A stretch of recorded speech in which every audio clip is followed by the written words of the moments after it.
Greetings to all my tech heads out there in the KevTechify nation, and if you're new here, welcome. In this episode, we're going to look at network security. We'll be discussing security threats and security solutions. This episode is part of my series on Introduction to Networks. I'm Kevin here at KevTechify. Let's get this adventure started.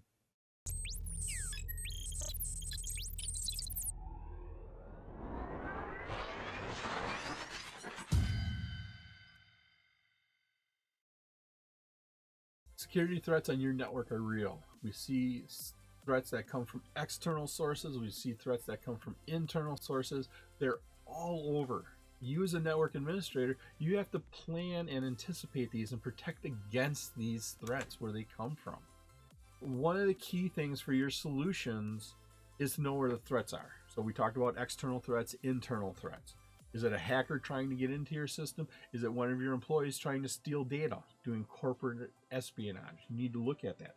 But as we look here, we see that we have a number of different security solutions. We have some access lists. We put in a firewall. We put in some antivirus malware stuff on our PCs.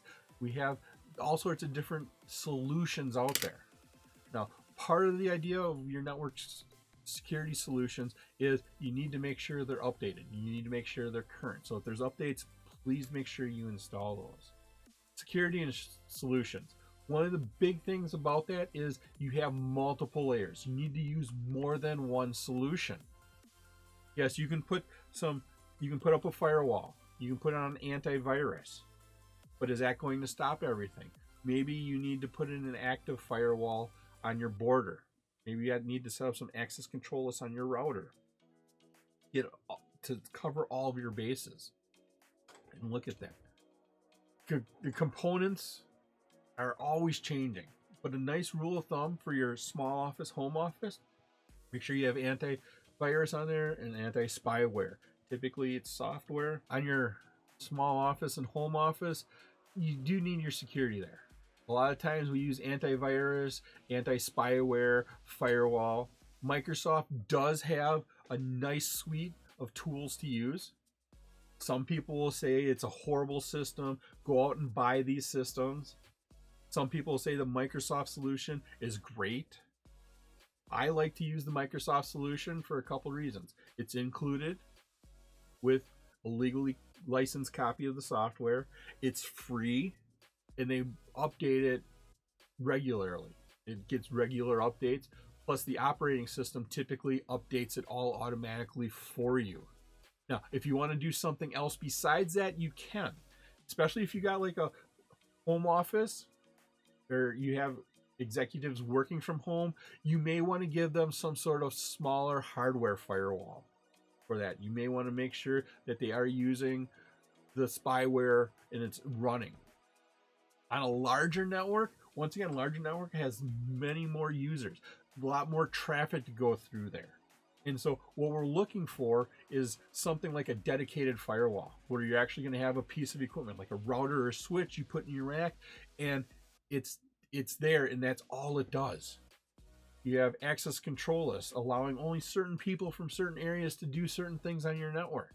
Now, this takes more work on your part to set up, but it's securing your network, and you want to make sure that you do have it secure. You can take it a step further and look at intrusion prevention systems and also intrusion detection systems, where they're looking at how traffic is acting and what's going on, and should we stop this process?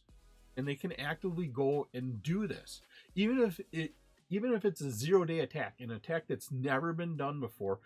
These intrusion prevention systems, they can go in and they can stop something that looks suspicious.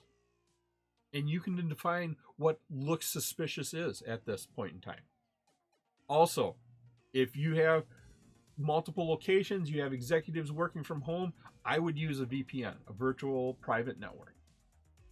For them, it looks like they're on your internet or your intranet, so that looks like they're directly connected to your network.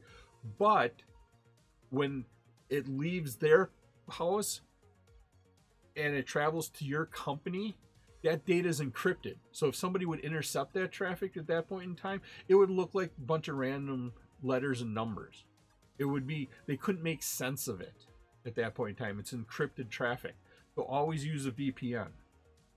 It was my pleasure to bring you this wonderful episode on network security.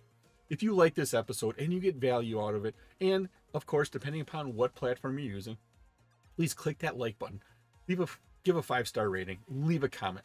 This all helps me bring you more great content. Please take a minute to subscribe to my channel. All my socials and contact information are on my website, KevTechify.com. You can get all these episodes in video and podcast form. In the upper right is my playlist for my series on Introduction to Networks. In the bottom right is one of my favorite episodes that I linked just for you. Thank you so much for watching this episode on my series of Introduction to Networks. Once again, I'm Kevin. This here is KevTechify. I'll see you next time for another great adventure.